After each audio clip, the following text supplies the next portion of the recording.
Okay. Test. Can anyone hear me? Perfect. So, some of you know me, some of you don't. But this past Nationals weekend, I've gotten a lot of questions, and I know exactly what you guys want. You might have seen the syllabus online, and I'll tell you right now, we're not going to cover all of it. But I know what you guys want, and I'm going to give it to you. I've gotten messages, fan mail, all that. Questions all weekend. It's egg. Yeah! We're covering an advanced egg tutorial today. But not really. I'm actually sub 8 on egg. I'm sub 8 on egg, so if anyone wants to beat me, bring it. But really, huh? That's all I need, yeah. This is what we're covering today. I'm pretty sure everyone knows this thing, cube last layer. And let me show you real fast. No PLL. I'm going to teach you ZBLL, well, at least part of it. And for those of you who don't know ZBLL, there's really 2 steps. You do F2L, and then you do ZBLL, and you're done. It's cool, right? It is so cool. But yeah, so my name is Tran, and most of you probably don't know me. That's because back in 2009, I learned ZBLL, and in 2010, I started having too much fun in college, and I started playing StarCraft, and I stopped cubing. Yeah, but about this January, I recently had dinner with Chris Hardwick, which is a popular name some of you might know, and I got back into cubing. And when I got back into cubing, I had this issue. I knew I had to learn a method to do, and I was wondering what the cool kids are doing these days. And after 2 days of thinking, I knew it had to be ZV. It just had to be. And I had to find a way to balance 50 hours in a research lab while finishing my bachelor's and working on my master's thesis at the same time. That would be really hard, but I learned ZBLL in 1 month. Now, give me a show of hands. Who knows full PLL? You already know ZBLL. Crazy, right? Did you know that every ZBLL case can be solved with conjugations and PLLs? Now, obviously, it's not a nice conjugation. It's not nice at all, but that's just one of many tricks. I'm talking 50 to 100 algs. You can do full ZBLL. Crazy, right? I'm totally crazy. So, today we're gonna do 4 main things. I'm gonna teach 2 main things. I'm gonna teach you how to get the number really low, and I'm gonna go over the 4 recognition methods. And in the last 5 minutes, I'm gonna give y'all a choice. We can either do Q&A, or I can talk more about ZB. All right, let's get started. So memorization. The first thing we have to learn is statistics and the application of statistics in cubing. So, I'm gonna show you a few cases that I'm sure you all know. How many of you get this OLL case? Right? Now, a lot of you won't have this case because of edge control, but sometimes you mess up, and you will get this case. And this case is pretty rare. It's pretty rare. How often would you say you get this? You. 1 out of 200? Who else? You. 1 out of 216. Whoa, smart man. You. Feedback. 512. So these numbers are pretty close, and one person actually knew the statistic. Now, it gets crazier because that actually was 2 out of 216, but what about this one? They look the same, right? This one has an edge cycle, but all the corners are in the correct place. This particular case happens much rarer. Now, how many of you have seen this case? The absolute pure case in which everything is in the correct place. Oh, now I'm surprised. I believe some of you are lying because the statistics for this case is 1 in 12,000. Now, if you know statistics, that's actually equal to an LL skip. So, knowing that, when you're using a method that relies on you doing a case and 1 alg for 1 case, and you have a case which appears 1% of 1% of the time, why would you even bother learning it? By skipping statistically unimportant ZB cases, you subtract 3% from that huge 494 big number. 3% is not that much, but we'll get to things. We're going to get the percentage really low, and I want you to keep track of the percentages here. We have dropped 3% already. Now, mirrors will drop you about 20 to 30%, and I'm going to do a little crowd interaction. So, I'm going to show the front row a thing, and I want to see if you can solve the thing. So, can you solve the cube from that state? Nice. Now, if those of you who didn't see, that was one turn. Now, if I did 2 turns, can you solve? I'm sorry. I'll be more cognizant in the future. Can you solve that? He did. It was just 2 turns. Now, how far back can we go? Can we go 3? 4? Now, this is to illustrate a point. We can trace back this easily by looking at colors and tracing blocks. Where do we put the limit? And I'll tell you, the limit for most normal cubers is around 6 to 7 turns where it gets difficult. Now I'm going to tie this into ZB, and it's going to get crazy. This is a skill that he solved it. So he solved 4 turns back. Now if I went 6 to 7 turns, 8 turns even, you could practice to do that. And if you're going back 8 moves, you already know half of a ZB alg from any position. You can learn the first 50% of an alg. Don't even memorize the last part, and just use that skill to trace back the rest. You have dropped 40% of ZBLL just by practicing tracing back. That's crazy, right? Why do we even bother memorizing the last half of algs when it's just putting Z at the F2L back together? It's so simple, right? Right? So another trick. Let's talk about conjugates. I mentioned PLL conjugates. Now, just using PLL conjugates, 1 to 3 move conjugates, you will solve around 10 to 15% of the cases nicely. Like, these are pretty nice, and most of you know these cases, just doing an R before a T perm, M, T perm, things like that. Those are easy cases, easy to recognize. But what about conjugating other ZBLLs? Did you know, just by learning enough conjugates and sets, you can actually skip a whole 15% easily? You can do L set just learning T and U sets. You can use soon to conjugate to do anti-soon and other soons. By using basic easy ZBLLs, you can solve other hard ZBLLs, and you've skipped such a huge percentage with 1 to 3 move conjugates. And think about it this way, you can conjugate from so many ways that learning all of these algs is actually completely arbitrary. Now, we've dropped about 50% right now just from mirrors, not learning the end of algs, not doing those stupid cases that are super rare, and conjugates. We're going to go even farther. But first, I forgot to say something in the beginning. I'm actually not primarily an advocate for the ZB method. I want to tell everyone, if you don't get anything else from my talk, I want you to learn one thing, that nothing is impossible and that there are no limits. You can jump really high and touch the moon. You can swim across the Atlantic Ocean. You can turn into a car and have a friend drive you to the interstate. And when you get there, you will turn into a robot. Yes. Now, this is coming from someone from 2010 when records were absurd. Like, if you told someone back then that you could sub 1 a 5x5 or sub 20 blind, we wouldn't believe you, but not much has changed. What's changed is our expectations. We believe that we can do so much more. And people used to think ZB was impossible. It's not. 1 look last layer is possible. I'm not talking like the 1,000-something out cases. Jabari's here, he can do most of those. We can do this. Anything is possible. There are no limits. So, the next thing is really big. So, if you're on speed solving, you might remember, I posted something back in January as I was trying to get back into cubing about using 2 OLLs to solve ZBLLs. And there were trends and it was kind of nice, but there were 2 big disadvantages. One disadvantage was, well, I'll tell you how it works. If you take 1 OLL and do another OLL, you can solve the last layer. And by doing 1 OLL and doing setup moves before the second one, you can solve up to 64 ZB cases with just 2 OLLs.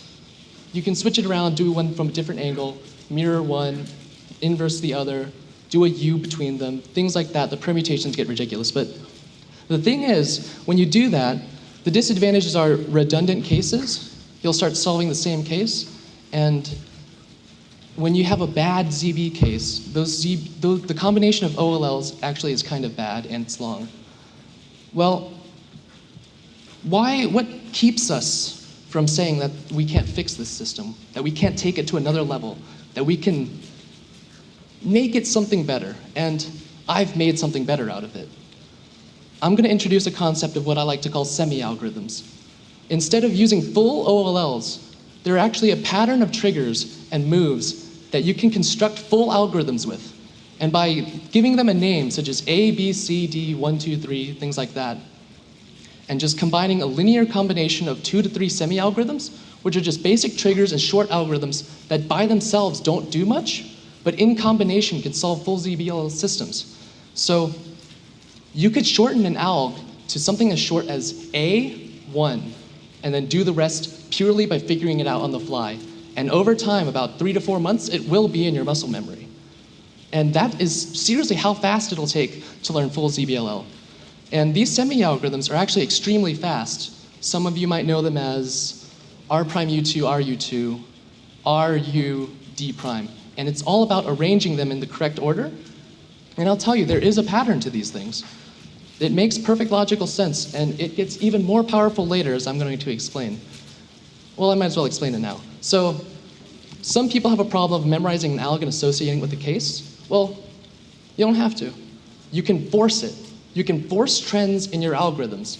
So let's say if all of your ZBLLs in different families have the same edge permutation, you can force them to have all of them to have the same semi-algorithm so that you know in the middle there will always be that semi-algorithm, so you always know the middle 4 turns. You never have to memorize those 4 turns, and you will always know what case belongs with those.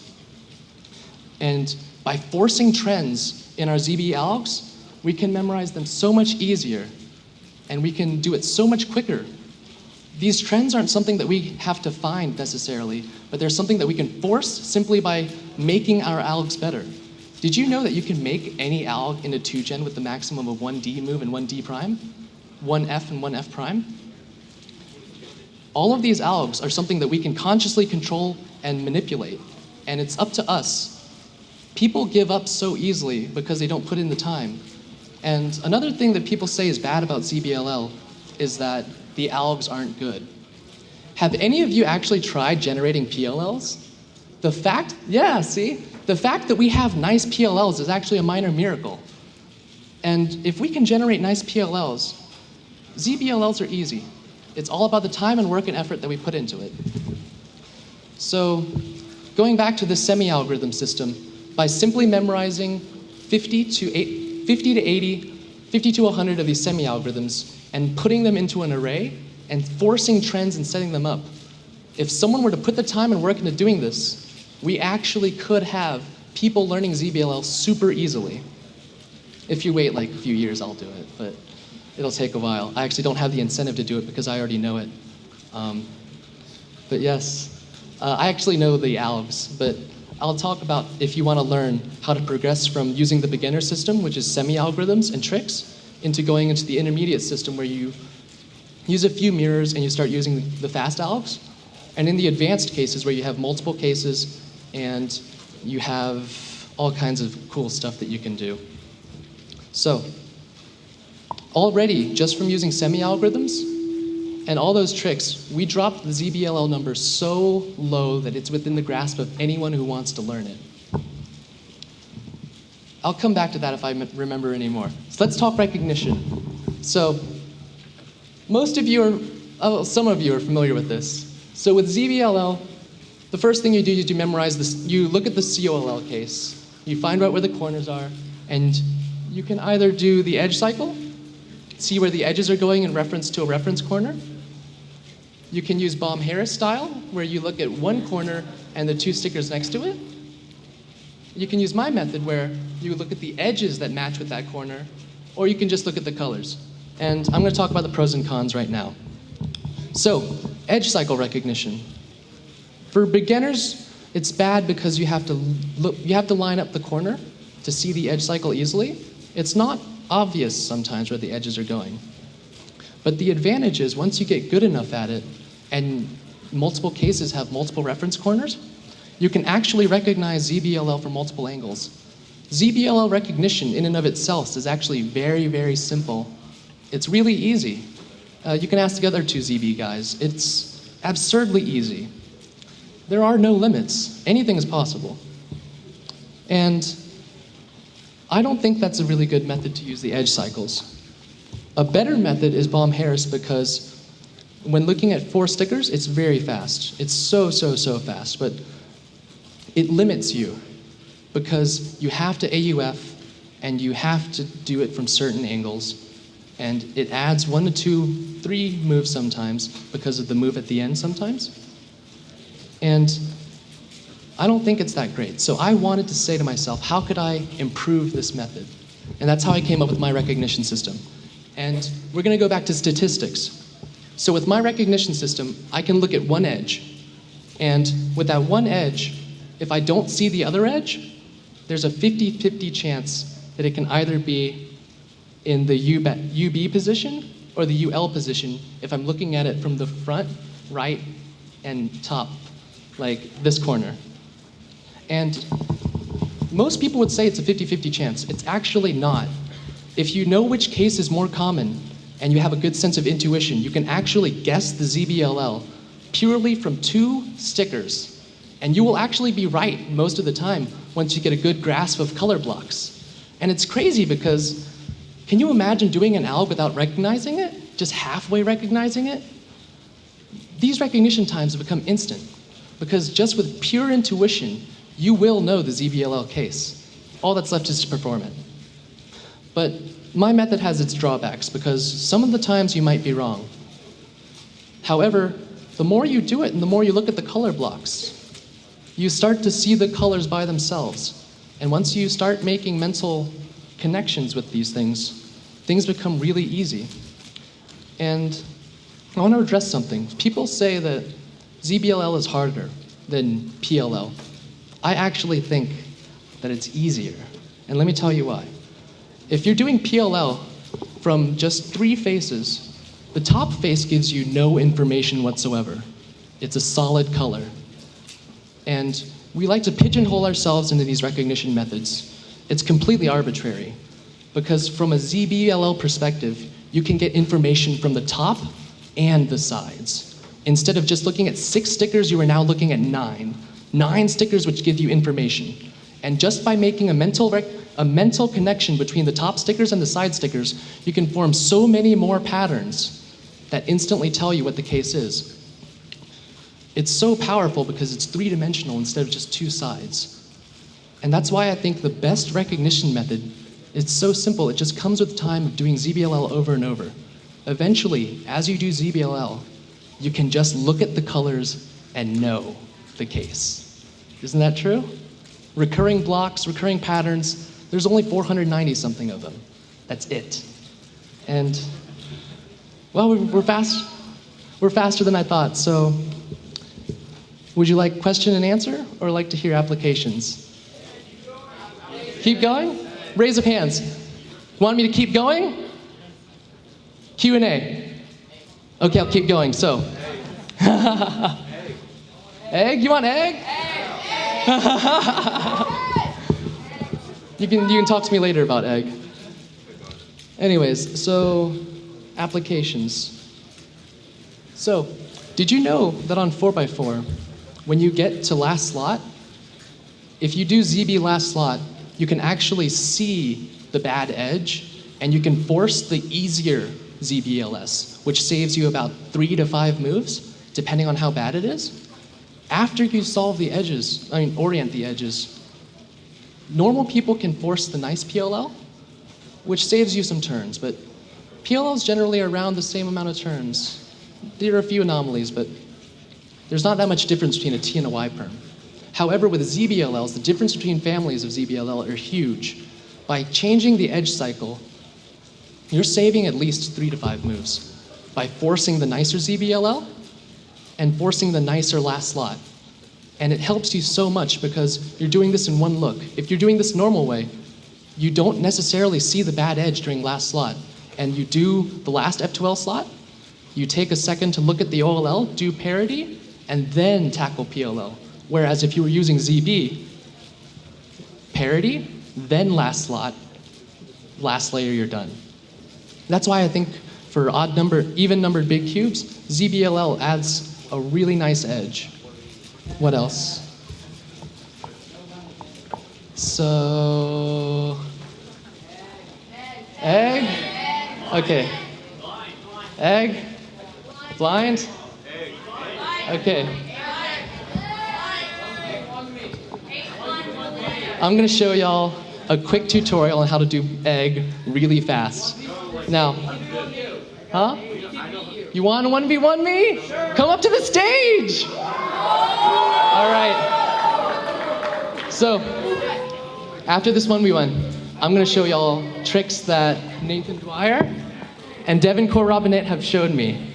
And they're awesome guys who are also dedicated egg solvers. It's really cool. So, what's your name? Eric Gilbertson. Nice to meet you. Oh my god. The night guy will get it. I don't have the stick thing. It's hard to find your mag. Yeah. Hey Walker, how are we on time? How are we on time? Soon? Okay. So after I explain egg, we will go to the next topic. Thank you so much for your time.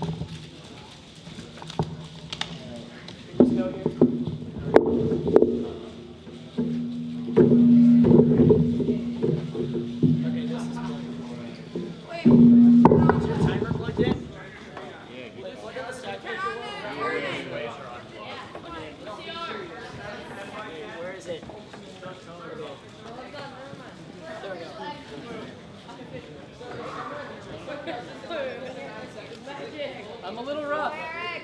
3, 2, 1.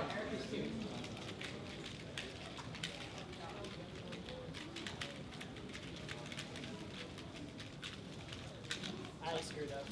Oh, well.